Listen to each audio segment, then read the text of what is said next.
Picture this: thousands of warriors on horseback, their silhouettes dark against the horizon, the thunder of hooves shaking the earth beneath them. This was the Mongol Empire at its peak, a force so vast it stretched from the Pacific Ocean to the edges of Europe, uniting lands and cultures under a single banner. But here's the question that lingers in the shadows of history.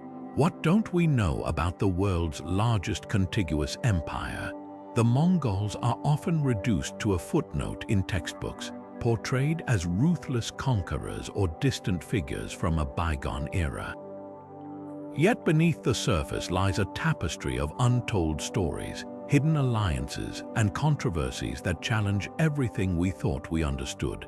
Think about the last time you heard about Genghis Khan or the Mongol conquests. Chances are it was a simplified tale of battles and bloodshed. But what if I told you that the Mongols were also master diplomats, innovators, and architects of a global network that connected East and West long before the modern era? Their empire wasn't just built on brute strength, it thrived because of cunning strategy, cultural exchange, and secrets that have been buried for centuries. From whispers of lost treasures to the mysterious fate of entire cities, the Mongol Empire holds puzzles that historians are still piecing together today. This isn't just a story about the past, it's a journey into the heart of one of history's greatest enigmas. Imagine standing in the footsteps of Mongol scouts, unraveling coded messages, or uncovering the truth behind legends that have been distorted by time. What really happened behind the closed doors of their courts? How did a nomadic people from the steppes reshape the world in ways we're only beginning to appreciate? Stick with me, because we're about to dive deep into the shadows of history, where the Mongols' true legacy, far richer and more complex than you've been told, is waiting to be discovered. Before he became the legendary Genghis Khan, the man we know as Temujin was just a boy surviving alone on the harsh Mongolian steppes. His early life reads like something out of a myth. His father poisoned by rivals, his family abandoned by their clan, left to scavenge for roots and rodents to survive. But this wasn't just a story of suffering. It was the forge that shaped one of history's most brilliant strategists. What's often left out of the tales is how Temujin turned desperation into diplomacy. While other warlords ruled through fear, he built loyalty. When a rival stole his wife, he didn't just retaliate, he united the fractious Mongol tribes under a revolutionary idea: merit over bloodline. Soldiers rose through ranks based on skill, not family ties. Advisors from conquered lands kept their positions if they proved capable. This wasn't the mindless brutality of a barbarian king, it was the blueprint of an empire builder. Take his approach to religion. While European monarchs were burning heretics, Genghis Khan declared freedom of worship across his territory.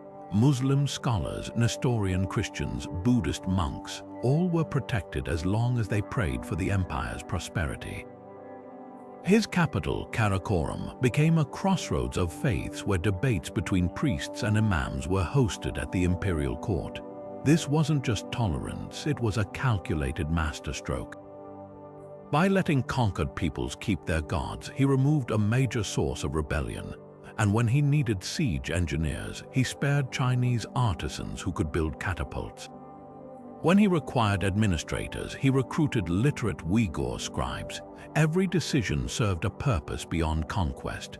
The myths paint him as a bloodthirsty warlord, but his legal code, the Yasa, reveals a different story. He banned the kidnapping of women, harshly punished theft among his troops, and even instituted early environmental protections, forbidding hunting during breeding seasons. His empire wasn't held together by terror alone, but by roads patrolled by postal riders who could travel from Hungary to Korea without fear of bandits. Merchants carried paisa, a kind of medieval diplomatic passport, ensuring safe passage across continents. The truth: Genghis Khan didn't just conquer, he connected. The Silk Road flourished under Mongol peace, carrying not just silks and spices, but ideas that would reshape the world. So why does history remember only the battles? Perhaps because the aftermath was too extraordinary to believe. A nomadic horseman didn't just build an empire, he designed the first truly international system, where a Persian doctor could serve in a Chinese court, where a French missionary could debate theology with Tibetan lamas. The real enigma of Genghis Khan isn't how he fought, but how he thought. When most rulers saw difference as a threat, he saw it as a tool. His greatest weapon wasn't the bow, it was the mind that turned diversity into strength. The Mongol army wasn't just a force, it was a precision instrument engineered to dominate. What made them unstoppable wasn't just their numbers or their skill with a bow, but a revolutionary system of organization that turned chaos into control. At its core was the decimal system. Every unit, from 10 soldiers to 10,000, answered to a clear chain of command. 10 men formed an arban, a squad that moved as one. 10 arbans made a jagon, a company of 100 riders who could flank an enemy in seconds. Scale this up to a minghan of 1,000 and a tumen of 10,000. Each unit trained to act independently or merge into a vast coordinated wave. This wasn't just hierarchy, it was flexibility on a scale no European feudal army could match. While knights relied on rigid formations, Mongol commanders could split, regroup, or redirect their forces with a single signal, adapting to the battlefield like water flowing around obstacles. Their horsemanship was legendary, but the secret lay in how they weaponized it. Each rider wasn't just a soldier, he was a self-sufficient system. With multiple horses to rotate during marches, they could cover over 60 miles a day, appearing where enemies least expected. Their composite bows, smaller than the English longbow but lethal at 300 yards, turned retreats into deadly traps. A Mongol feigned flight wasn't panic, it was theater. They'd lure pursuers into killing zones, then whirl in the saddle to loose arrows backward, a technique so devastating, survivors spread tales of sorcery. And when cities resisted, the Mongols mastered psychological warfare long before the term existed. They'd catapult severed heads over walls or spare a single survivor to flee and spread terror. In one infamous siege, they even redirected a river to drown an entire city, proving they'd reshaped geography itself to win. But the true genius was in their logistics. While other armies starved or fractured under supply demands, the Mongols traveled light, living off the land and their herds. Their scouts mapped every oasis and grazing ground in advance, while their communications network, a relay of riders changing horses at staging posts, could carry messages faster than any courier system in Europe. Imagine a general receiving real-time intelligence from spies hundreds of miles away while his enemies were still guessing his location. This wasn't just an army, it was a sprawling, interconnected machine where every horseman, every arrow, every whisper of the wind was a calculated variable. The irony, many of their defeated enemies never understood what hit them. They saw barbarians on ponies, not the meticulous planners who'd standardized everything from saddle designs to battlefield signals. When Krakow burned in 1241, witnesses wrote of a storm of demons, but those demons were executing maneuvers drafted months earlier around campfires where every possibility had been gamed out. The Mongols didn't just fight battles, they engineered victories, turning fear, terrain, and even their own myths into weapons. Their greatest innovation wasn't the bow or the horse, but the mindset that saw war as a puzzle to be solved, where every piece, whether steel, sweat, or superstition, had its place. When we think of the internet today, we picture instant messages flashing across continents in seconds. But 700 years before fiber optic cables, the Mongols built something eerily similar, a communication web so efficient it could relay news from Vienna to Beijing faster than any system until the steam locomotive. This was the YAM network, a spine of relay stations stretching over 6,000 miles, where fresh horses and riders waited day and night to sprint dispatches across the empire. Picture a medieval version of hitting send on an email, except instead of servers, There were thousands of couriers galloping in shifts, their saddlebags packed with everything from imperial decrees to intelligence reports. The genius of the Yam wasn't just speed, it was reliability. Every 20 to 30 miles, a post station stood stocked with provisions, spare mounts, and dedicated attendants. Each courier carried a paser, a metal passport that granted access to these stations, and would ride at breakneck pace until reaching the next stop, where another rider would take over without missing a beat. Marco Polo marveled at this system, describing how urgent messages could cover 300 miles in a single day. That's faster than the Pony Express would manage 5 centuries later. But here's what's even more astonishing. The Mongols didn't just move messages, they engineered an early form of data security. Only authorized personnel could use the Yam, and tampering with dispatches was punishable by death. This wasn't just mail delivery, it was a closed, high-speed information loop designed to keep the Khan's grip airtight. Beyond orders and threats, the Yam carried something far more valuable: knowledge. Persian astronomers sent star charts to Chinese scholars. Italian merchants relayed market prices across silk routes.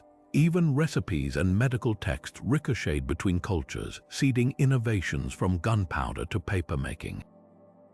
In many ways, this was the first global information exchange, a proto-internet where ideas traveled faster than ever before. And just like today's web, it had vulnerabilities. Station attendants sometimes skimmed supplies, and bandits occasionally ambushed couriers. But the Mongols policed their network ruthlessly, ensuring that for over a century, whispers from one edge of the empire could reach the other with terrifying efficiency. What's often overlooked is how the Yam reshaped governance. Earlier empires crumbled under communication lag. By the time a Roman emperor heard of a rebellion, it was often too late. But Genghis Khan's successors ruled in real time, adjusting taxes, troop movements, and laws with feedback from the farthest provinces.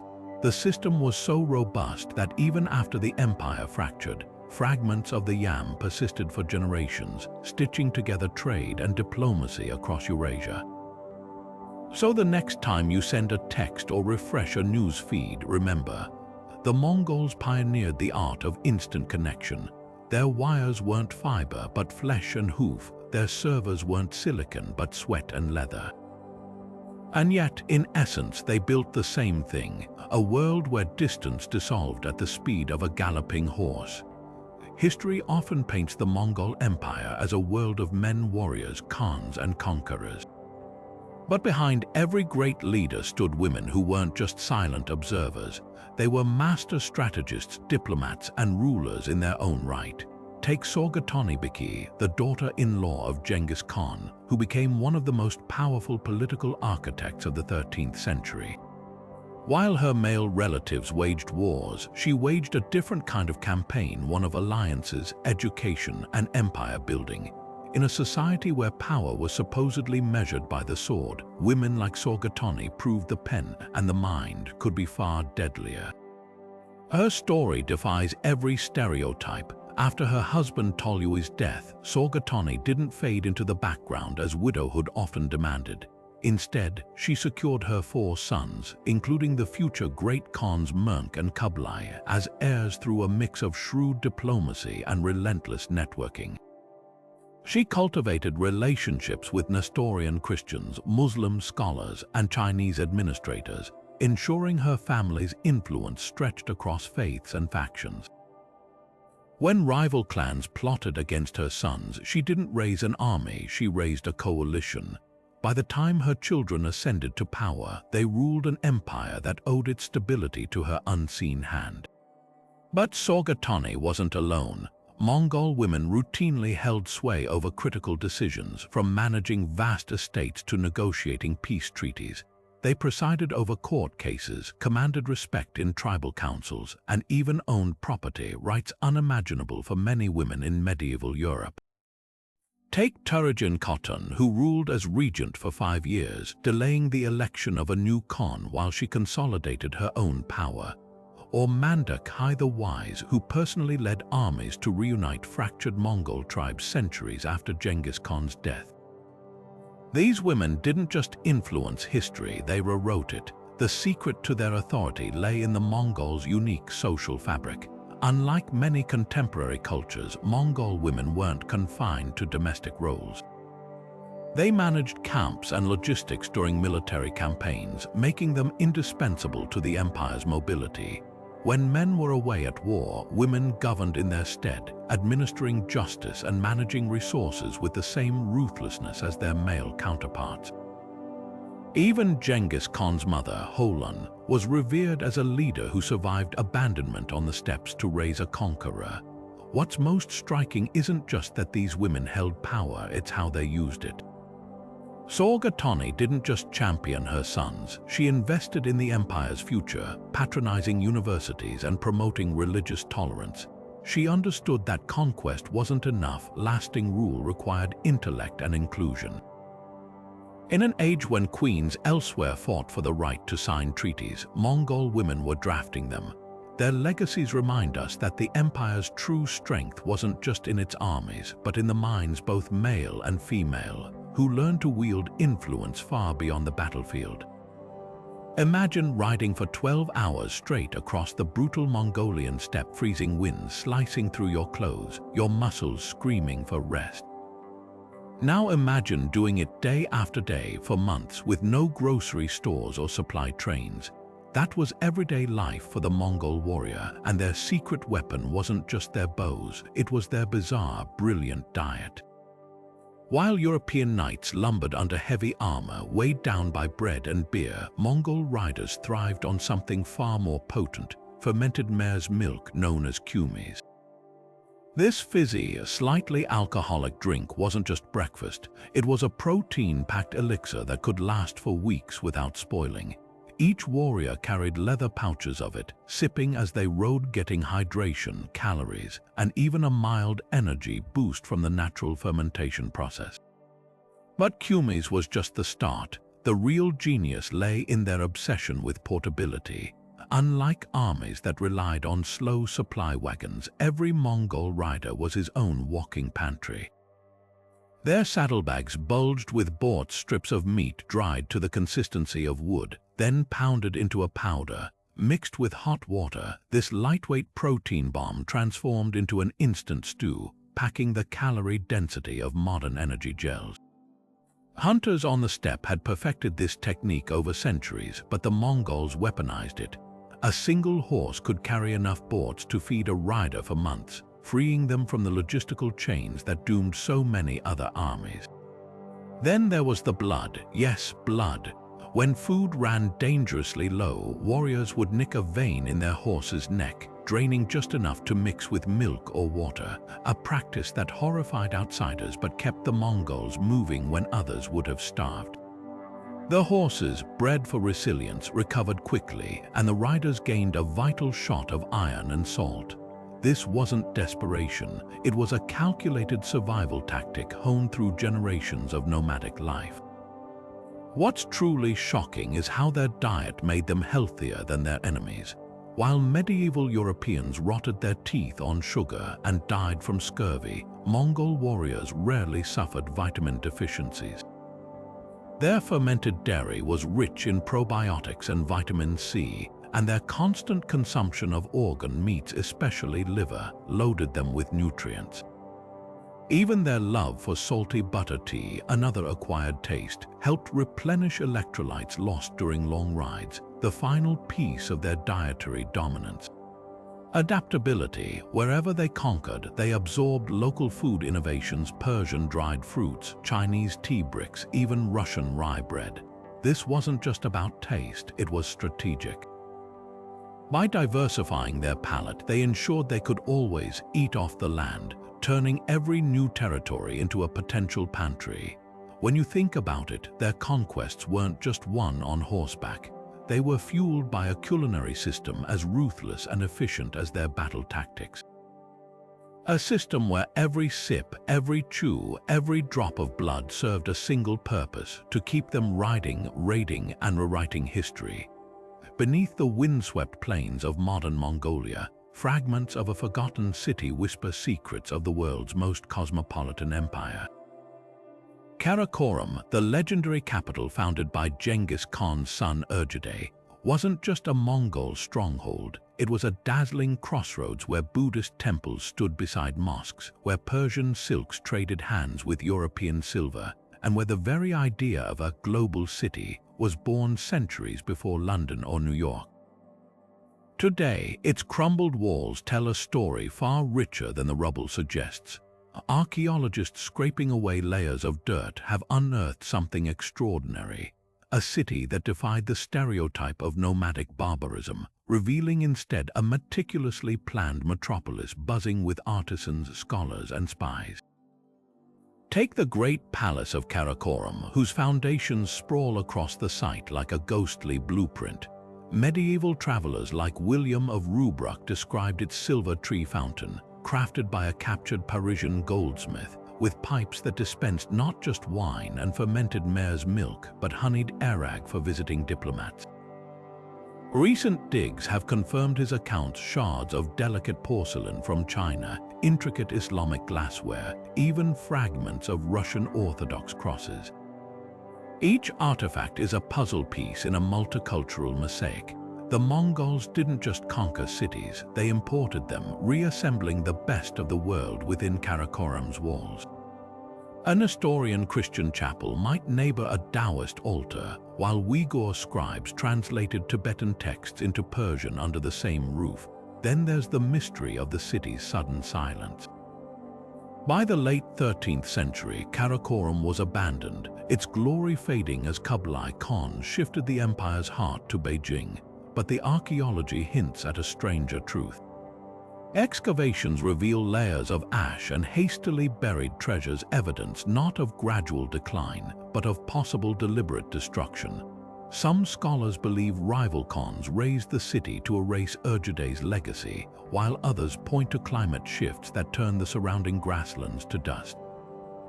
The most tantalizing clues come from underground, hidden caches of coins minted in places as far-flung as Venice and Delhi, suggesting Karakorum's markets never fully died. They just went underground, quite literally.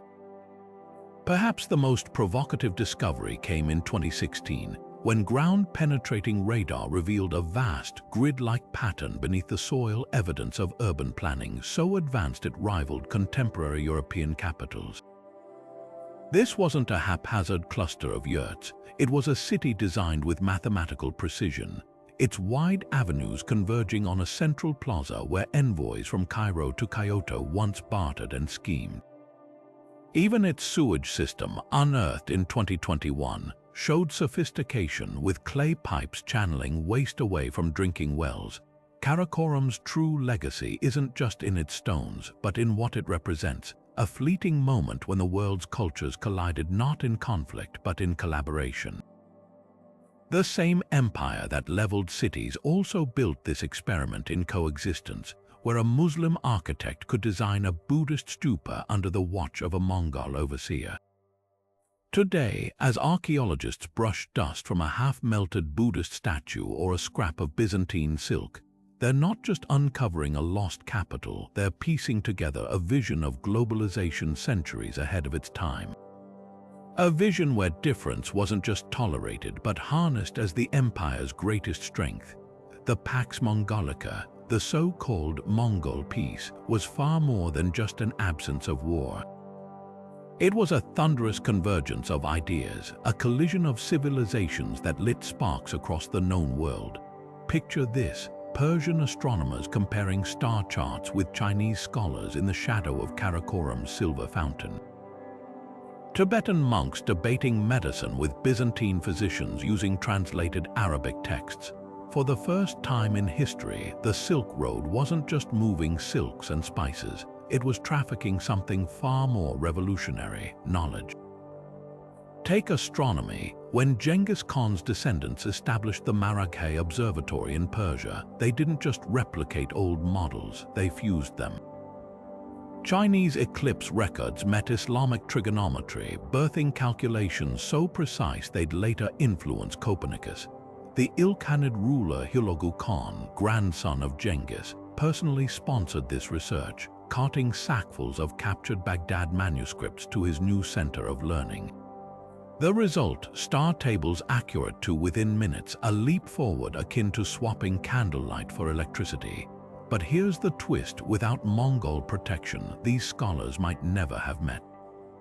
Christian, Muslim, and Buddhist scientists worked shoulder to shoulder because the empire enforced something radical: curiosity over creed. Medicine flourished in the same way. When Mongol armies marched, they didn't just take lands, they took doctors. Chinese pulse diagnosis techniques reached the Middle East, while Persian surgical methods traveled east to Korea. The Yuan dynasty's imperial hospitals in Beijing employed Uyghur, Arab, and Tibetan healers, creating treatment plans that blended herbalism with early germ theory. One surviving manuscript shows a Mongolian bone-setting technique annotated in Syriac, later adopted by European battlefield surgeons. This wasn't just cultural exchange, it was triage on a civilizational scale, with the Mongols as unlikely medics stitching together a fractured medical tradition. Then there were the technologies that quietly reshaped the world. Papermaking, once a closely guarded Chinese secret, spread westward via Mongol-administered factories in Samarkand, eventually fueling Europe's printing revolution. Gunpowder recipes traveled the same routes, morphing from fireworks to cannons in the span of a generation. Even everyday innovations like playing cards, noodles, and the humble compass owe their global reach to the Mongol highways, where merchants, monks, and mercenaries swapped more than just goods, they swapped futures. Art tells perhaps the most surprising story. Before the Mongols, Persian miniatures avoided human figures. Chinese landscapes ignored depth. Yet under the Khans, Persian artists began painting in Chinese ink styles, while Yuan dynasty ceramics suddenly bloomed with Islamic cobalt blue. A single surviving 14th century manuscript shows Christ's crucifixion rendered with Mongolian facial features, flanked by Tibetan Buddhist motifs. This wasn't appropriation, it was alchemy, the kind that only happens when cultures aren't just tolerated, but actively woven together by rulers who saw diversity as an arsenal. The cruel irony: many of these advances were forgotten when the empire fractured, buried under nationalist narratives that painted the Mongols as destroyers rather than connectors. But the evidence lingers, in the shared DNA of languages, in the echo of a Persian astronomical term hiding in a Latin text, in the way a bowl of Central Asian ploves shares spices with a Korean dish. The Pax Mongolica didn't just move goods, it moved minds, proving that the greatest conquests aren't measured in territory, but in the invisible threads that stitch civilizations together long after empires fade. The Mongol Empire reshaped the world in countless ways, but one of its most devastating legacies might have been accidental. In 1346, a Mongol army besieging the Crimean city of Kaffa hurled plague-infected corpses over the walls, unwittingly unleashing a biological weapon that would spiral beyond their control. This single act, recorded by an Italian notary, marks the explosive intersection of Mongol conquest and the Black Death, the pandemic that would wipe out half of Europe's population. But the story isn't as simple as a single act of biological warfare. The truth lies in the vast, interconnected world the Mongols built, a network of trade routes and bustling cities that became highways for catastrophe. Genetic evidence tells us the plague bacterium, Yersinia pestis, originated in the Tian Shan Mountains near Mongolia.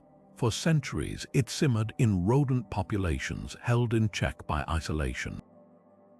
Then came the Mongol expansion, their roads, their caravans, their relentless movement. Suddenly, fleas carrying the disease hitched rides on grain shipments and marmot pelts, jumping from steppe rodents to black rats in crowded trading posts.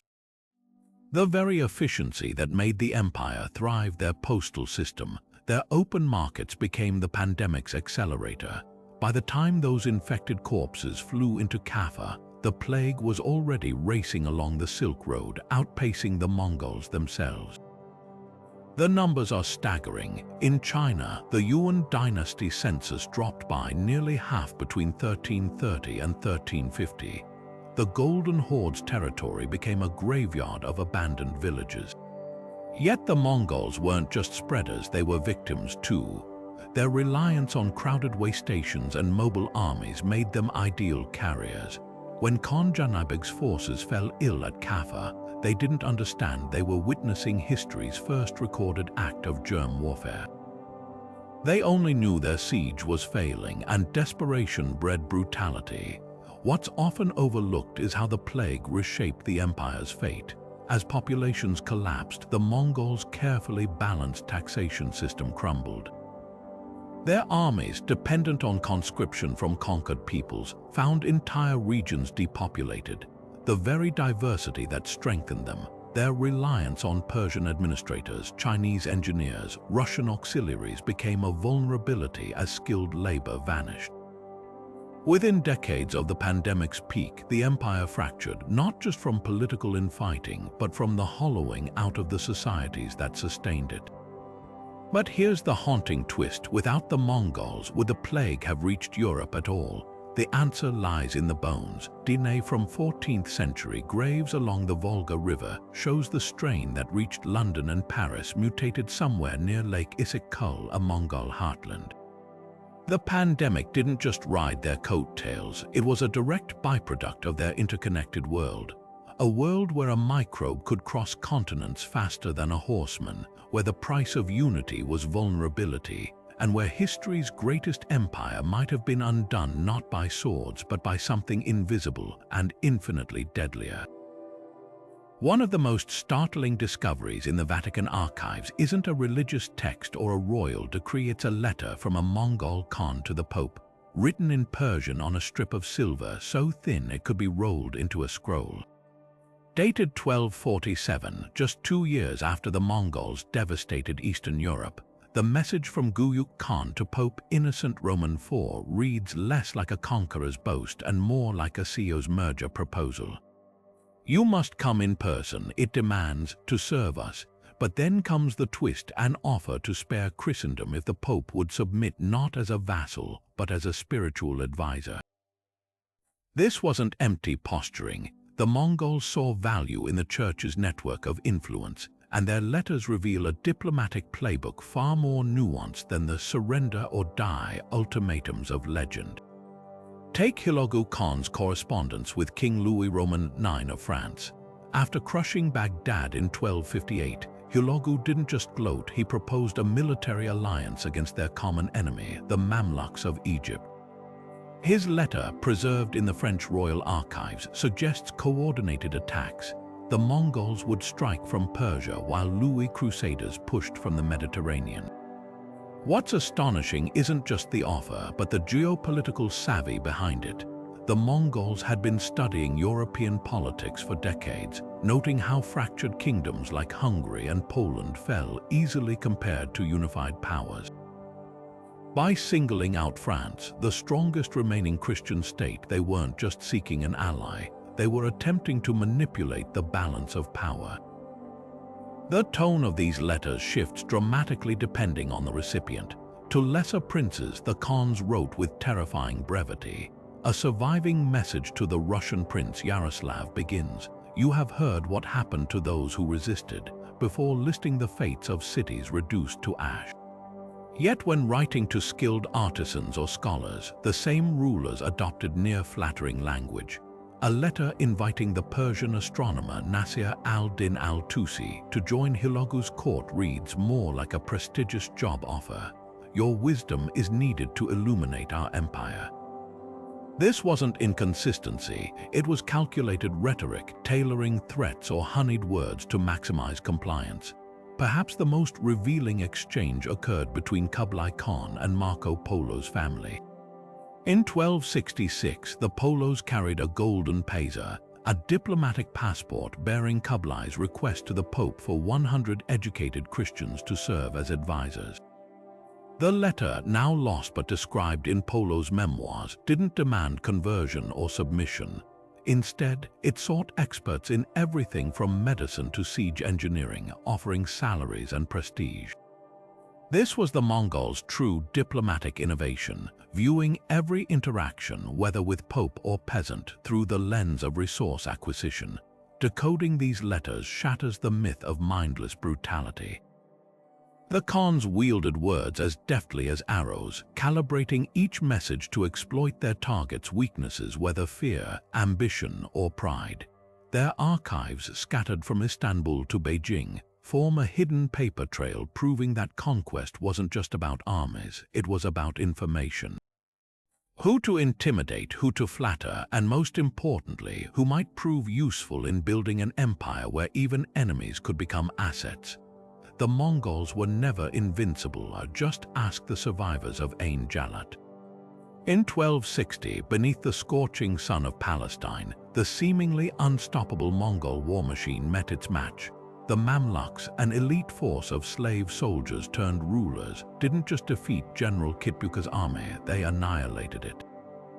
This wasn't a fluke. The Mamluks had studied Mongol tactics for years, turning their greatest strengths into vulnerabilities. When the Mongol cavalry charged, the Mamluks feigned retreat, luring them into a killing box where hidden archers rained arrows from the hills.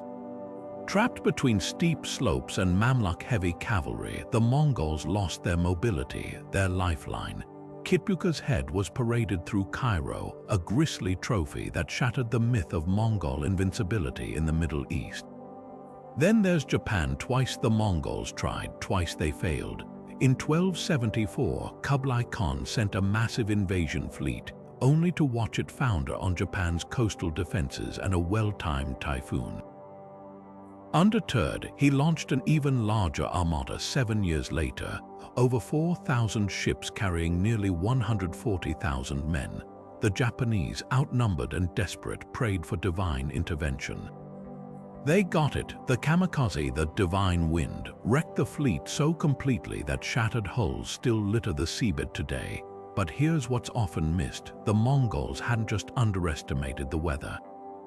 Their ships, built by conscripted Chinese and Korean sailors, were rushed and poorly designed for open ocean. The troops, a mix of Mongol, Chinese, and Korean conscripts, lacked cohesion. The mighty empire's reach had overextended its grasp. Even in Europe, where Mongol victories seemed absolute, cracks appeared. At the Battle of Mohi in 1241, they crushed Hungary's army, but at such cost that they withdrew rather than press deeper into Europe. The reason? Every Mongol warrior lost was irreplaceable on foreign soil, while European kingdoms could replenish troops from local populations. Forests and fortified castles, rare on the steppes, turned into death traps for their cavalry. And when the Mamluks perfected their tactics after Ain Jalut, others took notice.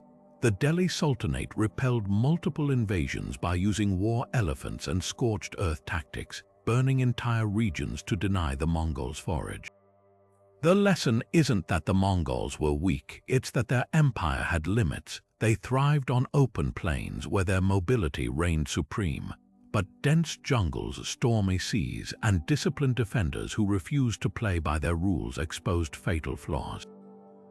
Their greatest defeats weren't just bad luck, they were the inevitable result of an empire that grew faster than its ability to adapt.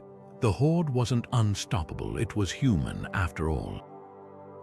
Beneath the dust of centuries, the personal treasures of Mongol rulers whisper secrets of an empire that mastered more than warfare. They perfected the art of cultural alchemy.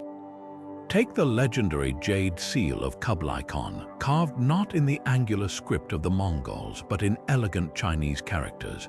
This wasn't just a stamp of authority, it was a political statement in stone, announcing that the great Khan now ruled as both steppe warlord and son of heaven. The seal's dragon motif, a symbol of imperial power in China, was rendered with a subtle twist. Its coiled body echoed the swirling patterns of Mongol leatherwork, a silent fusion of two worlds. Then there are the golden headdresses unearthed from noble tombs near the Onon River. At first glance, they resemble the intricate filigree of Byzantine crowns, but closer inspection reveals something extraordinary. The goldsmiths embedded turquoise in crescent-shaped patterns, an homage to the Mongol reverence for the moon, yet crafted by captured Persian artisans whose signature floral motifs peek through the design. Even the weight of these treasures tells a story. Unlike European crowns that strained necks under gemstones, Mongol headwear was light enough to wear on horseback, a nod to their nomadic roots. Some of the most revealing artifacts aren't made of precious metals at all. A simple-looking leather quiver from the Golden Horde's territories hides astonishing detail. Its exterior is tooled with scenes from the Shahnameh, the Persian epic, while the interior bears Tibetan Buddhist symbols painted in crushed malachite. This wasn't just a container for arrows, it was a portable gallery of the empire's spiritual diversity, carried into battle by a warrior who likely worshipped Tengri yet respected the art of his Muslim subjects. The Mongols' appetite for luxury reshaped global trade. When archaeologists recently analyzed silver cups from Karakorum using X-ray fluorescence, they traced the metal's origin to mines in Afghanistan, the Caucasus, and even the Harz Mountains of Germany. Each cup became a geopolitical map, proving how the empire's trade networks funneled wealth from conquered lands to the Khan's tables. Perhaps most telling are the passport plaques, small tablets of gold or silver inscribed in 4 languages. These weren't utilitarian travel documents but masterpieces of symbolic power. A single plaque might bear Mongol script, Uyghur, Persian, and Chinese, each version tailored to dazzle its reader with the empire's vast reach. One such artifact found near the Volga River includes a surprising 5th element, a delicate enameled cross, evidence that even Nestorian Christian elites were woven into the Mongol tapestry of power. These objects defy simplistic narratives of plunder. A surviving inventory from a Yuan dynasty warehouse lists 700 bolts of Damascus velvet, 200 pounds of Baltic amber, and 1 singing bird automaton from Persia, not loot, but commissioned goods traded through meticulous record-keeping. The Mongols didn't just steal beauty, they systematized it, creating a luxury economy where a Siberian fur trader could barter with Venetian glassmakers under standardized weights and measures. The ultimate irony, many of these treasures were designed to be hidden. Mongol nobles buried their finest possessions not in tombs but in unmarked steppe graves, believing true wealth should return to the earth. Today, as archaeologists brush soil from a gilded saddle or a lacquered cup, they're uncovering more than riches. They're finding the blueprint of an empire that turned cultural collision into high art, where every gleaming surface reflected a world remade. The Mongols may have conquered continents on horseback, but their forgotten naval campaigns reveal an empire stretching far beyond the steppes, into uncharted waters where their legendary tactics floundered. Picture this: 1274, a fleet of 900 ships storms toward Japan's coastline, their decks crammed with Mongol, Chinese, and Korean warriors. These weren't the nimble cavalry that had terrorized Eurasia. These were seasick soldiers struggling to adapt their land-based warfare to the waves.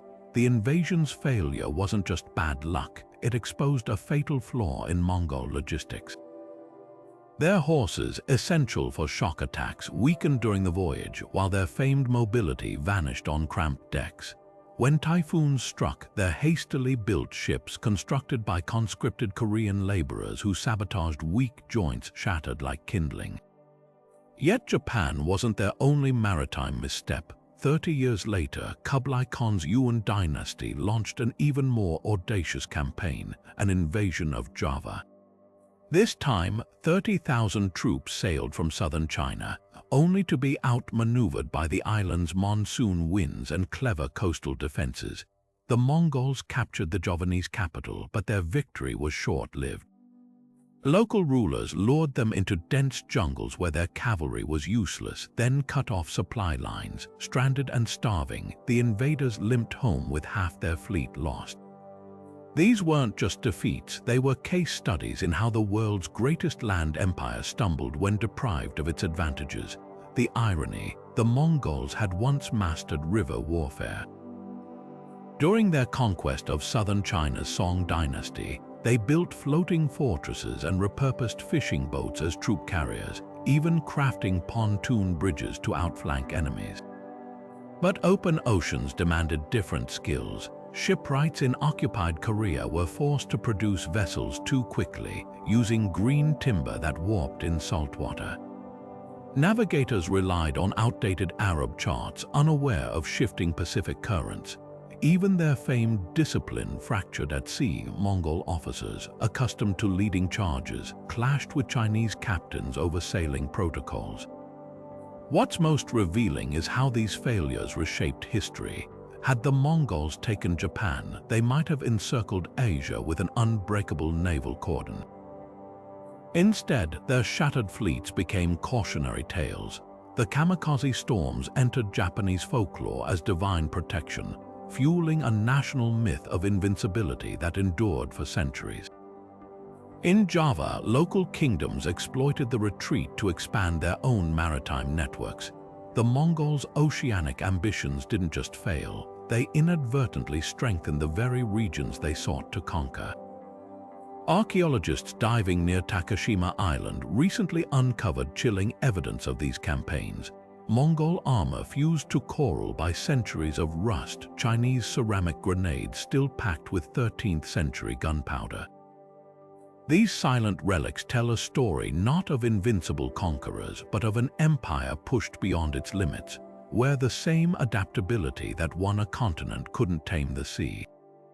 The lesson: even history's greatest land power had boundaries, and the ocean, with its storms and vast unknowns, proved the one frontier even the Mongols couldn't cross. Long before the first arrow flew, the Mongols were already winning their battles not with blades but with whispers. Their scouts weren't just eyes on the horizon. They were human satellites mapping every well, every mountain pass, every grumbling local chief who might betray his own ruler. These advance riders operated with chilling precision. Disguised as merchants or refugees, they'd slip into enemy cities, counting garrison troops, noting gate strengths, even tracking which nobles argued at dinner. By the time the main army arrived, commanders had scrolls detailing not just terrain, but the personal grudges and corrupt officials they could exploit. One of their most effective tricks, the false defector. Mongol agents would pretend to desert, feeding enemies exaggerated tales of internal discord or phantom weaknesses in their own ranks. When the opposition took the bait, redirecting forces to exploit these fictional vulnerabilities, the trap snapped shut. Historical accounts from Persia describe how a single Mongol turncoat convinced a Shah to empty his fortress for a night attack, only to find the Mongols waiting in ambush. The fortress fell by dawn, but their intelligence network went deeper than battlefield tricks. The Mongols maintained a shadowy branch of scribes called the Baitikchi, who didn't just record laws, they compiled dossiers. Merchants were bribed to share gossip from distant courts. Camel drivers reported which oasis towns resisted taxation. Even rival commanders' drinking habits and mistresses were catalogued. This wasn't random spying, it was data-driven warfare centuries before algorithms. When Hulagu Khan laid siege to Baghdad, his agents had already spent years stockpiling knowledge of the city's water gates and which clerics secretly resented the caliph. Their most terrifying innovation, the Elchi, diplomatic envoys who doubled as spy masters, sent ahead of invasions. These messengers demanded submission, but their real mission was assessing defenses. If a city refused, the Elchi would note guard rotations, food stores, and morale before slipping away. Some even carried miniature carving tools to sketch fortifications on wax tablets hidden in their sleeves. By the time the ultimatum expired, the Mongols knew exactly where to strike. The system's brilliance lay in its decentralization. Unlike European kings who relied on a handful of spies, every Mongol unit had its own scouts reporting up the chain. A single tumen of 10,000 troops might deploy hundreds of undercover operatives, their findings cross-checked by officers trained to spot inconsistencies. False reports were rare not out of loyalty, but because the penalty for misleading command was being sent on the next suicide mission. What unsettled enemies most wasn't the Mongols' violence, but their omniscience. Armenian chronicles tell of defenders hearing Mongol officers casually discussing which city elder had a crippled son or which gate's hinges squeaked. When resistance seemed hopeless, many surrendered simply because the invaders knew too much. In the end, their spies didn't just gather information, they weaponized doubt, making entire nations question who among them had already betrayed their secrets. The Mongol conquests didn't just reshape borders, they transformed the very earth beneath their horses' hooves. In the wake of their armies, entire landscapes shifted, not from deliberate policy, but as an unintended consequence of their world-altering campaigns. Take the mountains of Persia, where chroniclers wrote of smoke so thick it blotted out the sun. When the Mongols burned cities like Nishapur and Merv, the fires didn't stop at stone walls. Flames spread to surrounding forests, turning vast stretches of woodland into charcoal, a loss so severe that soil erosion still scars those regions today. Yet paradoxically, in other parts of Eurasia, the Mongols' violence inadvertently gave nature room to breathe. Scholars studying ice core samples from Greenland made a startling discovery. Layers from the mid-13th century show a sudden drop in atmospheric carbon dioxide. The reason, with an estimated 40 million lives lost during Mongol campaigns, vast swaths of farmland reverted to wilderness. In China's Henan province, records describe villages swallowed by saplings as forests reclaimed terraces untended for generations. Even the Danube basin, where Mongol raids depopulated entire districts, saw wolves and bears return to areas they hadn't prowled in centuries. This wasn't conservation, it was carnage with ecological side effects. The most dramatic changes came in the steppe heartland itself. While the Mongols are often pictured as nomadic herders living in harmony with nature, their empire building demanded staggering resources. Each warrior needed up to 5 horses, and the Grand Khan's herds numbered in the hundreds of thousands. Overgrazing near Karakorum stripped grasslands bare, forcing the relocation of entire camps to fresh pastures. But their most lasting environmental legacy might be accidental rewilding. When the Mongols emptied regions like the Khwarezmian Empire, abandoned irrigation systems crumbled, turning croplands back into marshes and scrubland. Recent pollen studies reveal another twist. The so-called Mongol peace allowed certain species to spread like never before. With safe passage along the Silk Road, apple seeds from Kazakhstan reached Europe, while Persian walnuts took root in China. Even weeds hitched rides on supply carts, creating the first transcontinental plant migrations. The Mongols didn't just move armies, they shuffled entire ecosystems, mixing flora and fauna across continents with consequences botanists are still unraveling. Perhaps the darkest ecological shadow fell on water systems. When Hulagu Khan's forces besieged Baghdad, they didn't just sack the city, they destroyed its ancient canal network, diverting the Tigris to flood enemy positions. The canals never fully recovered, and the region's agricultural base collapsed. Similar scenes played out from Central Asia to Russia, where ruined mills and blocked rivers altered local climates. Yet in a bitter irony, these very disruptions may have cooled the planet temporarily. Reduced farming meant less methane from rice paddies, while regrowing forests absorbed carbon. The Mongol Empire, for all its violence, may have been history's most unlikely climate intervention. The lesson isn't that conquest helped the environment, it's that human activity and its absence both leave marks far deeper than we realize. When archaeologists sift through layers of ash and regrowth across Eurasia, they're not just tracing battles, they're reading a planet's response to the rise and fall of empires. The Mongols didn't set out to change the earth, but their hoofprints, literal and metaphorical, pressed into the soil for centuries. Geneticists tracing the branches of human ancestry stumbled upon a staggering discovery in the early 2000s. a Y chromosome marker so widespread that it appears in roughly 1 out of every 200 men alive today.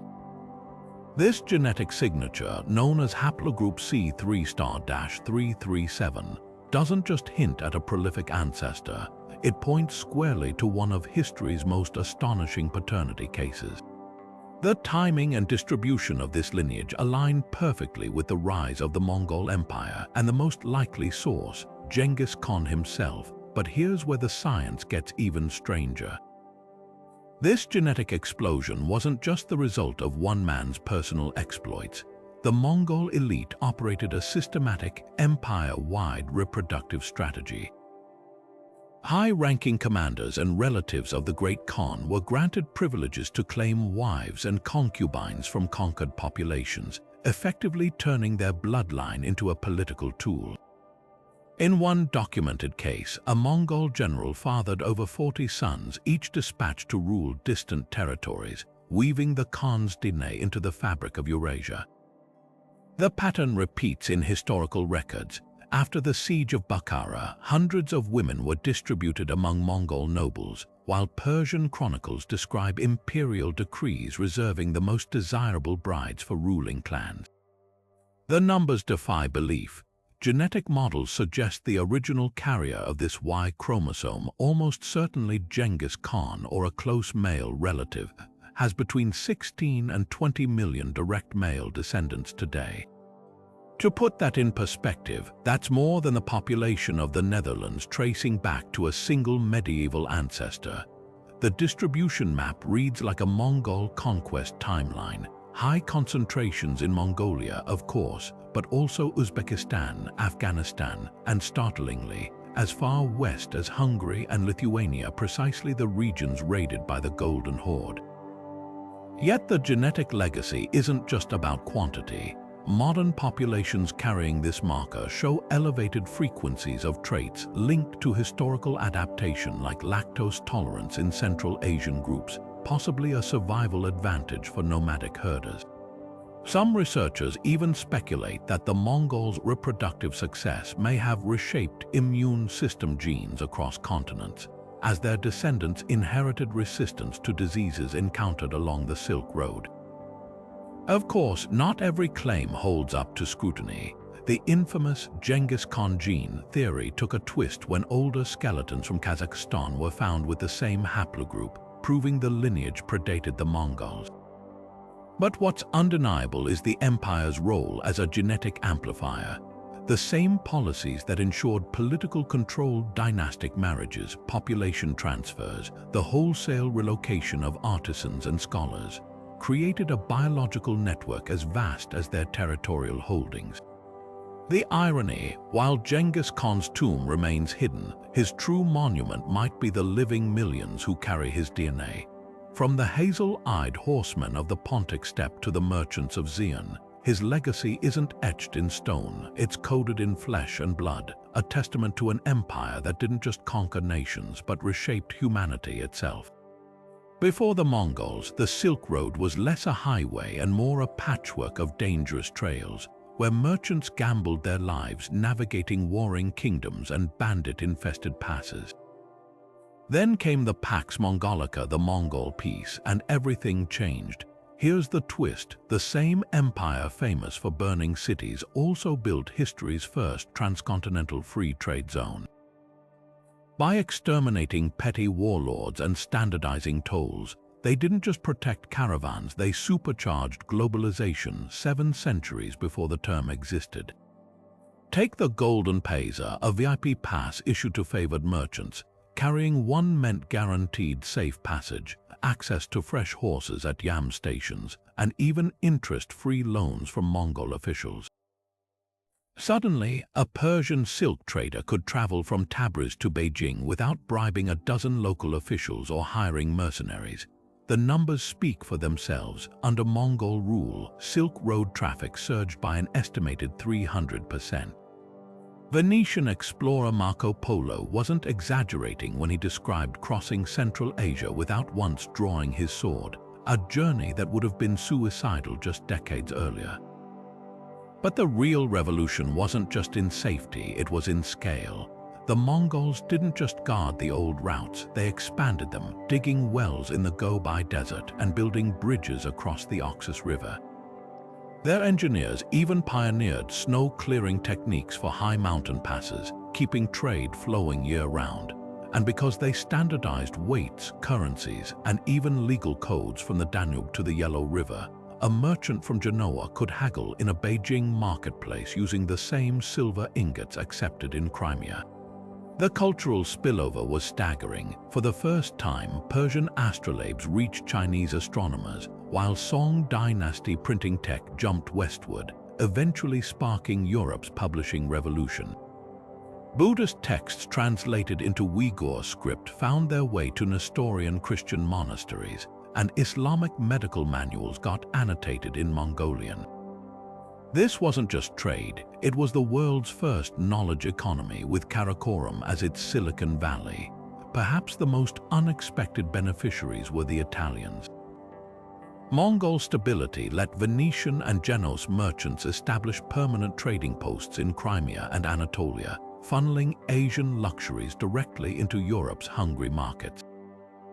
The wealth from these ventures later bankrolled the Renaissance, meaning without the Mongols, Florence might never have gotten its Duomo or Michelangelo his marble. Yet the greatest testament to their impact lies in what didn't happen. Before the Mongols, civilizations traded in fits and starts, with long interruptions when empires fell.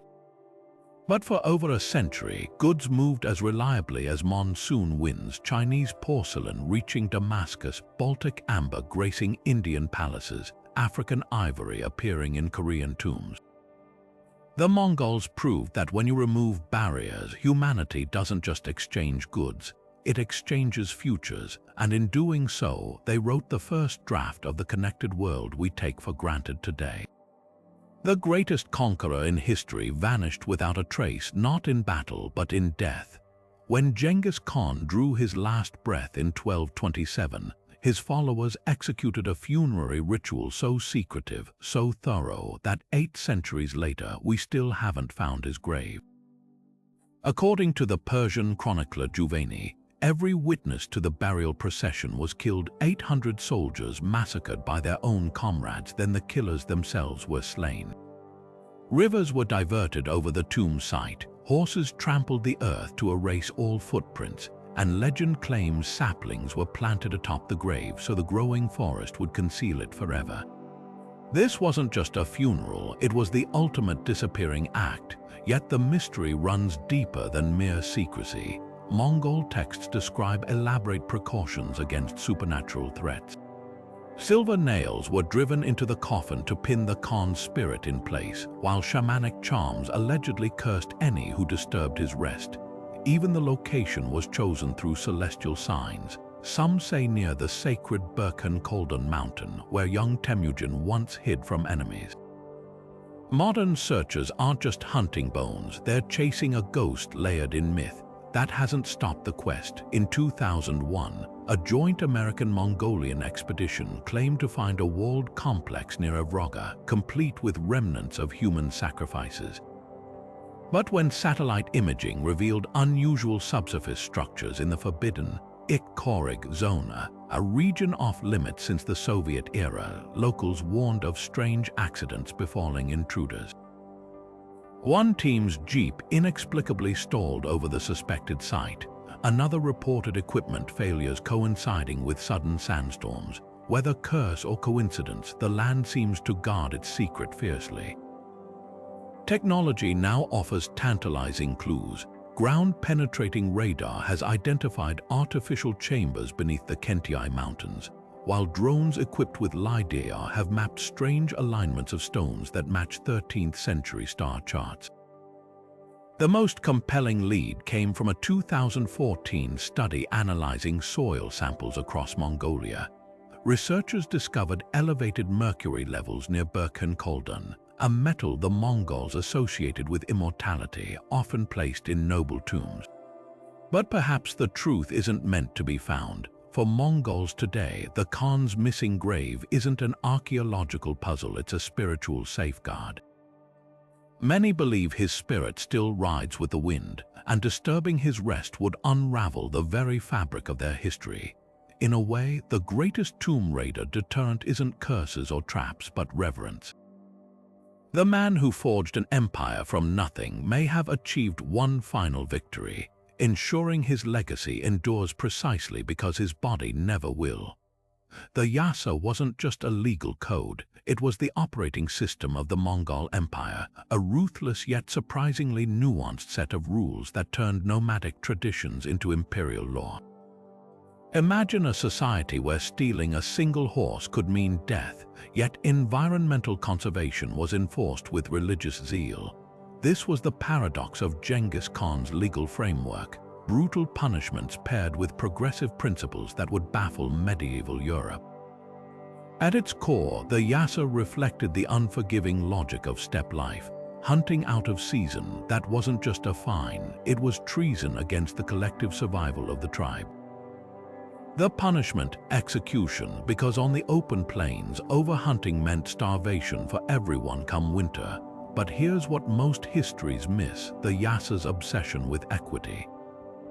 While European nobles enjoyed legal immunity, Mongol law applied equally to generals and herdsmen. Even Genghis Khan's own brother wasn't spared when caught poaching. The code's most revolutionary clause, merit over birthright. A skilled slave could rise to command armies, while incompetent aristocrats were demoted to stable hands. This wasn't just fairness, it was cold-blooded pragmatism. The Mongols couldn't afford weak links in their machine, so the Yasa became a Darwinian filter, weeding out corruption and incompetence with terrifying efficiency.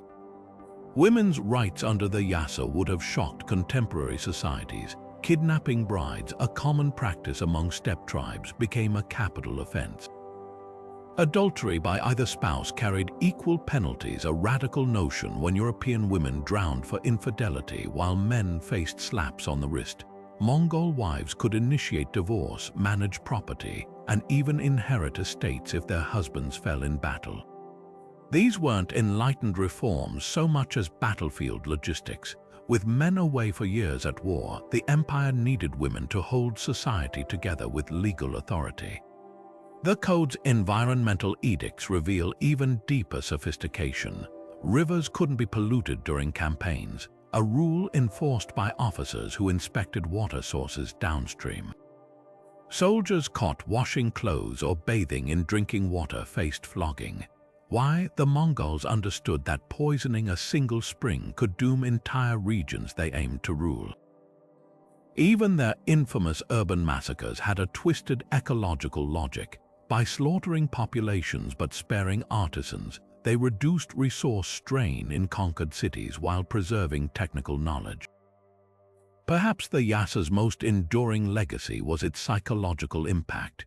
The certainty of punishment, swift, severe, and unavoidable, created a society with remarkably low crime. Marco Polo marveled at how merchants could transport gold unguarded across the empire, knowing theft meant being literally cut in half at the waist. This wasn't just fear, it was cultural programming. From childhood, Mongols absorbed the Yasa's axioms through haunting proverbs like, "Better a guilty man dead than a law doubted." Yet for all its ferocity, the code had startling flexibility. Local customs were often incorporated, provided they didn't contradict core principles. In Muslim territories, the Yasa recognized Sharia courts for family disputes. Chinese cities retained their magistrate systems under Mongol oversight. This wasn't tolerance, it was another calculation. The empire ruled hundreds of cultures, and rigid uniformity would have sparked endless revolts. So the Yasa became a hybrid system, its steel fist sheathed in a velvet glove of adaptability. The ultimate irony. While Europe's legal systems crumbled under feudal whims, the Yasa's standardization created unprecedented stability. Tax collectors followed fixed rates, merchants relied on uniform weights, and soldiers obeyed clear chains of command. In an age where most laws were arbitrary, the Mongols built a bureaucracy so predictable it functioned even when khans were thousands of miles away. The Yasa didn't just rule an empire, it engineered a civilization where everyone, from lowliest shepherd to highest general, knew exactly where the red lines lay. And crossing them wasn't just illegal, it was unthinkable. The night skies over the Mongol Empire weren't just a canvas of stars. They were a strategic tool, meticulously mapped by astronomers whose work shaped conquests and connected civilizations. When Genghis Khan's grandson Hulagu established the Maraghe Observatory in Persia, it wasn't merely for academic curiosity. This towering complex, staffed by kidnapped scholars from Baghdad and Beijing, became the medieval equivalent of a space-age mission control. Its director, the brilliant Nasir al-Din al-Tusi, didn't just chart planets. He synthesized centuries of conflicting celestial data into tables so precise they'd guide navigators for generations. The Mongols understood something few conquerors did. To rule the earth, you first had to master the heavens. What made Maraghe revolutionary wasn't just its instruments, it was its collaborative chaos. Persian astrolabes sat beside Chinese armillary spheres, while Uyghur translators worked around the clock converting Greek texts into Mongolian. Hulagu's astronomers discovered something astonishing. Chinese records of supernovas matched Islamic observations of guest stars, proving celestial events could be tracked across continents. This wasn't just science, it was empire building by starlight. Mongol generals used these compiled star charts to time campaigns, avoiding the deadly winters of Central Asia and the monsoons of Southeast Asia with eerie precision. The exchange went both ways. Chinese scholars, long confined to their own celestial traditions, encountered the mind-bending math of Persian astronomy. Suddenly, they could predict eclipses years in advance, a skill Mongol Khans wielded like psychological warfare. When Kublai Khan's court astronomer Guo Shaojing corrected the Chinese calendar in 1281, his calculations borrowed Islamic trigonometry, a direct result of Maraghe's cross-pollination.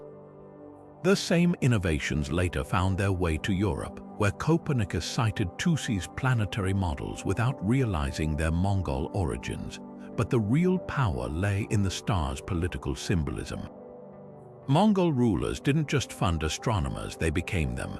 Ilkhanid coins bore zodiac signs, while Kublai Khan employed a team of Tibetan, Muslim, and Jesuit stargazers to read omens in comet tails. When a black sun appeared during Urgeday's reign, court astrologers spun it as a divine mandate for westward expansion. Even the famed Mongol messenger system, the Yam, relied on celestial navigation. Riders carried constellation charts to traverse the featureless steppes at night. The legacy of these star-chasing Khans lingers in unexpected places. Next time you glance at a world map, remember, its grid lines descend from Mongol astronomers who proved the Earth could be measured and thus mastered. Their real conquest wasn't just land, but the infinite darkness above, where they pinned down the wandering stars and made them instruments of empire. For all its terrifying efficiency, the Mongol Empire was never the monolithic war machine history often portrays. Behind the myth of unbreakable unity lay a constant undercurrent of rebellion, battles fought not against outsiders, but between brothers, cousins, and once loyal generals. Take the Toluid Civil War, a conflict so vicious it split the empire forever.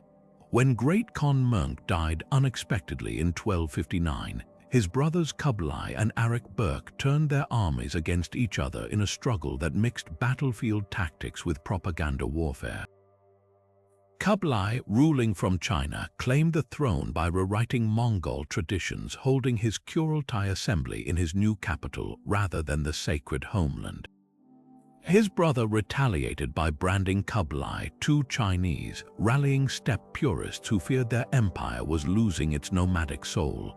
Their clashes weren't just about power, they were a cultural civil war fought with siege engines and poisoned whispers. Then there were the quiet rebellions, ones that left no grand battlefields but eroded the empire from within. In Persia, the Ilkhanate faced repeated revolts from Mongol nobles who resented converting to Islam. A cryptic note in a 14th century Persian manuscript describes how one such rebel, a commander named Tagachar, secretly diverted tax revenues to fund Buddhist monasteries while publicly swearing allegiance to the Quran.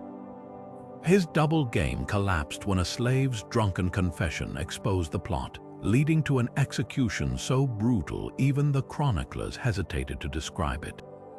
The Golden Horde's internal fractures proved even more devastating. When Khan Berk converted to Islam in the 1260s, his own nephews led a pagan faction against him, burning mosques and slaughtering Muslim merchants along the Volga. This wasn't just religious strife, it was economic warfare. The Silk Road's northern branch, once the Horde's lifeline, withered as caravans avoided the bloodshed. Within decades, a new threat emerged from within. Toktamish, a disinherited prince who carved his own kingdom from the chaos, only to be betrayed by his ally Tamerlane in history's cruelest twist of irony. Perhaps the most telling revolts came from those who knew the system best, the postal riders of the Yam network. Secret ledgers found in Kazakhstan reveal how entire relay stations conspired to skim supplies, forging documents to hide their thefts. When investigators finally exposed the scam, over 300 riders were impaled along the roads they once patrolled, a grim warning against corruption. Even then, the rebellions never fully stopped. As the empire frayed, its greatest strength, the ability to absorb diverse peoples, became its fatal weakness. The very administrators and soldiers recruited from conquered lands began turning their knowledge against their masters, using Mongol tactics to tear the empire apart from the inside. These weren't just power struggles, they were stress tests for an imperial model stretched too thin. Every rebellion exposed the same truth: the Mongols could conquer the world, but they couldn't conquer themselves. The forces that bound them, loyalty to the Khan, the promise of shared plunder, the rigid Yasa code, worked perfectly on campaign, but faltered when the spoils ran dry or when tradition collided with the realities of ruling settled civilizations. In the end, the empire didn't just fall to outside pressures, it cracked under the weight of its own contradictions, leaving behind a lesson etched in blood and betrayal. No empire, no matter how vast, is immune to the oldest enemy of all itself. The Mongols didn't just win battles, they rewrote the rules of warfare with a playbook that eerily echoes Sun Tzu's ancient teachings. But here's the twist: there's no evidence Genghis Khan ever read the art of war.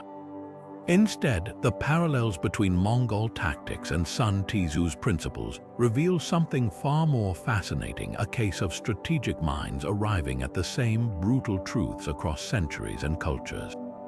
Take Sun Tzu's famous maxim, all warfare is based on deception. The Mongols elevated this to an art form.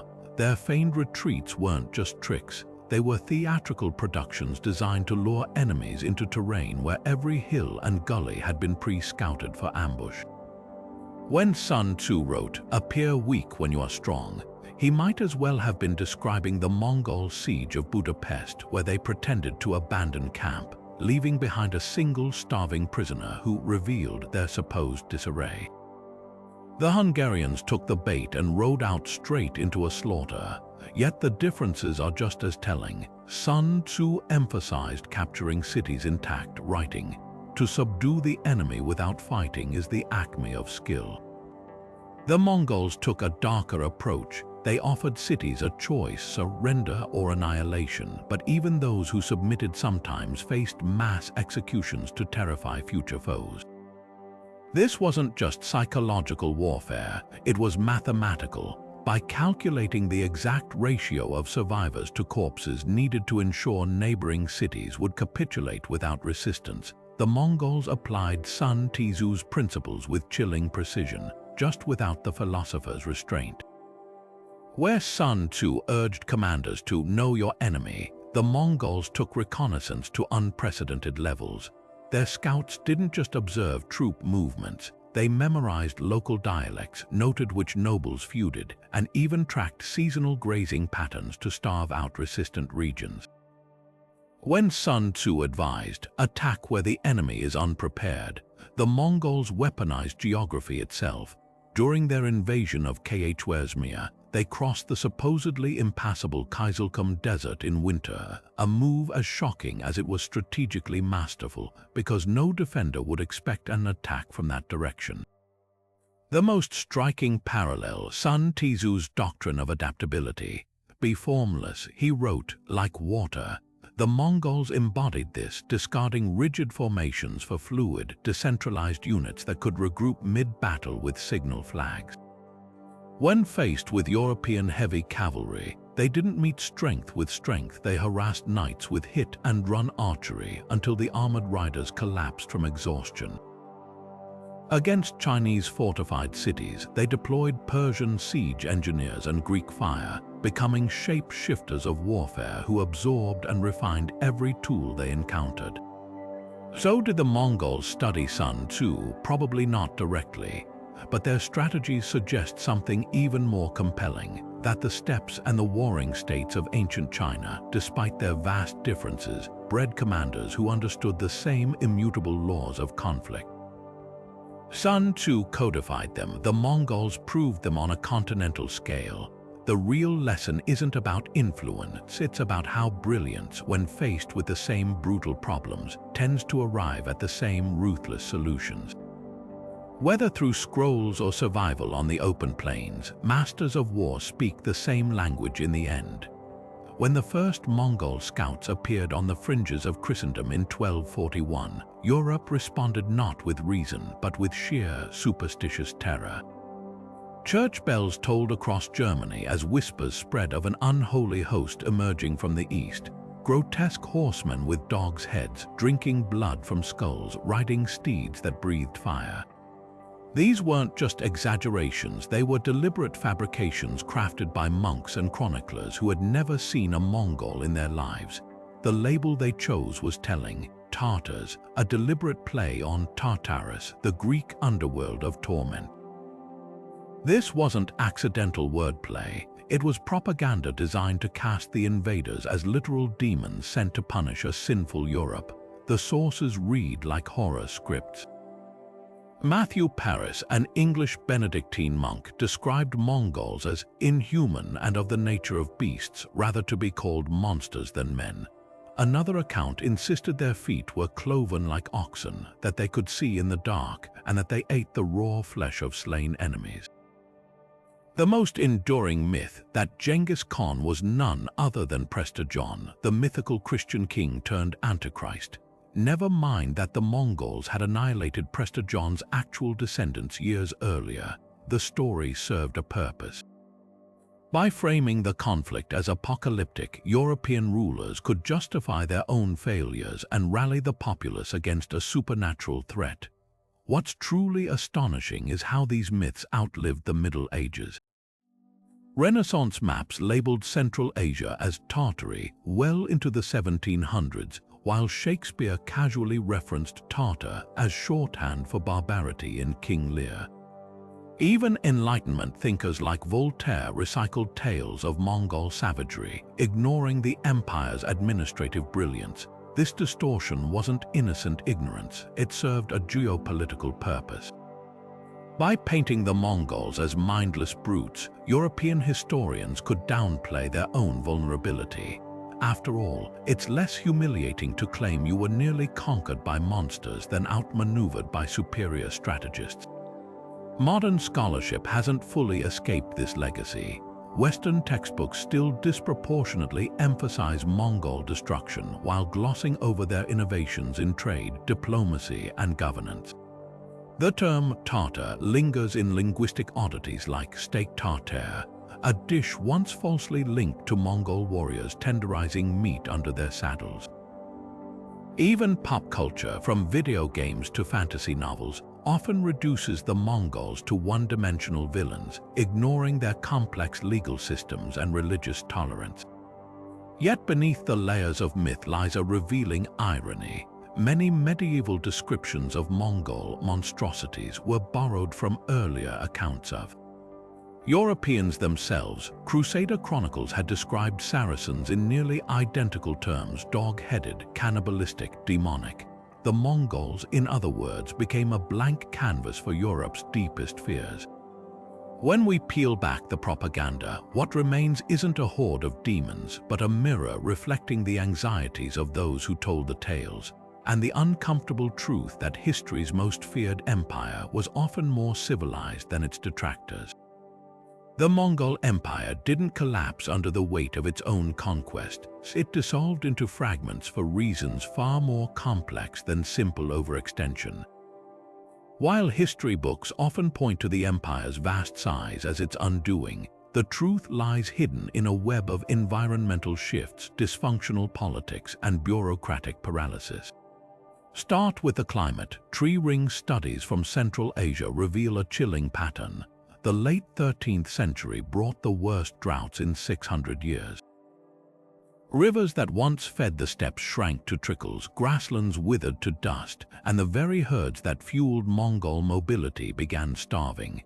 This wasn't just bad weather, it was an existential crisis for a society built on pastoralism. When Kublai Khan moved the capital to Beijing in 1264, he wasn't just embracing Chinese culture, he was fleeing ecological collapse in the homeland. Then came the succession disasters. Mongol tradition demanded that each new Khan be elected by a Kurultai, a grand council of nobles, but as the empire grew, these gatherings became blood-soaked farces. After Mongol Khan's death in 1259, the 4-year gap before Kublai's coronation wasn't just administrative delay, it was a free-for-all of assassination plots and regional warlords declaring independence. The system designed to prevent civil war instead guaranteed it, with rival Khans minting competing currencies and tearing the empire's economic fabric apart. By 1300, the Golden Horde, Ilkhanate, and Yuan dynasty weren't just administrative divisions, they were hostile states waging trade wars and sabotaging each other's Silk Road revenues. Beneath the chaos, a subtler rot spread: administrative entropy. The Mongols conquered with lightning speed but governed with agonizing slowness. In Persia, Ilkhanid rulers duplicated tax rolls in Mongolian, Persian, and Uyghur, creating a bureaucracy so bloated that simple decisions took years. Chinese records describe Yuan dynasty offices where stacks of unanswered petitions gathered mold, partly because Mongol nobles, contemptuous of paperwork, delegated governance to corrupt local intermediaries. The famed Yam messenger system, once the empire's nervous system, decayed into a patronage network where vital dispatches were lost if the right bribes weren't paid. Perhaps the cruelest twist was the empire's own success breeding failure. By unifying Eurasia, the Mongols accidentally spread the Black Death, which hollowed out their tax base and military recruitment pools. Their tolerance of diverse religions backfired when Muslim and Christian factions turned the Ilkhanate court into a battleground of competing clergy. Even their military adaptability became a weakness without a common enemy. Mongol factions reverted to steppe tribal rivalries, their armies fighting each other with the same tactics that once toppled empires. The lesson isn't that the Mongols fell because they grew too large, it's that they failed to evolve the institutions needed to sustain their own creation. Like a mighty tree whose roots couldn't support its height, the empire toppled not from external storms but from internal rot. Climate change shrank its lifeblood, succession crises shattered its unity, and bureaucracy strangled its agility. In the end, the Mongols were defeated by something far more insidious than any enemy army: the unintended consequences of their own world-changing ambition. The Mongol Empire's story isn't just about conquest, it's about contradictions. Beneath the thunder of hooves and the flash of steel lay an empire that defied expectations at every turn. They were nomads who built the world's most sophisticated postal network, destroyers of cities who fostered religious tolerance, and illiterate warriors whose legal code rivaled the complexity of Rome's. Think about that, a people who could level a metropolis like Baghdad yet protect the scholars within its walls, who could annihilate an army by noon and debate astronomy by moonlight. This wasn't mindless brutality, it was brutal efficiency, a system where every action, no matter how ruthless, served a larger design. Consider their greatest legacy, the connections they forged. Before the Mongols, Europe and China were distant rumors to each other. After, a Venetian merchant like Marco Polo could traverse continents under the protection of a single passport, while Persian physicians exchanged notes with Tibetan healers in Karakorum's shadow. The empire didn't just move goods along the Silk Road, it moved ideas, technologies, even cuisines, blending them into something new, that bowl of pasta you love. Thank the Mongols for transporting wheat and milling techniques from Central Asia to Italy, the compass that guided explorers to the New World. Its design spread westward through Mongol trade routes. Their true conquest wasn't territory, it was the invisible threads that stitched the world together. Yet history rarely remembers nuance. The Mongols became caricatures, either savage hordes or exotic curiosities, while their innovations faded into footnotes. We celebrate the Renaissance without acknowledging how Mongol facilitated trade, funded it, or praise the printing revolution while ignoring the Uyghur scribes who adapted movable type for alphabets beyond Chinese. Even today, their environmental impact from reforestation due to population collapse to the unintended globalization of species goes overlooked. This is why questioning historical narratives matters. Behind every simplified tale of barbarians or golden ages lie layers of untold complexity, stories that challenge how we understand power, progress, and cultural exchange. The Mongols force us to confront uncomfortable truths, that the builders of empires could also be architects of peace, that destruction and innovation often ride the same horse. As the wind sweeps across the Mongolian steppe today, whispering through grasses that once fed Genghis Khan's herds, it carries echoes of a world remade. Those echoes invite us to listen closer, to dig deeper, and to remember that history is never as simple as it seems. If you've enjoyed unraveling these hidden threads with us, consider subscribing, because the past is full of stories waiting to be unearthed, and we're just getting started. Dramatic shot of the endless steppe fading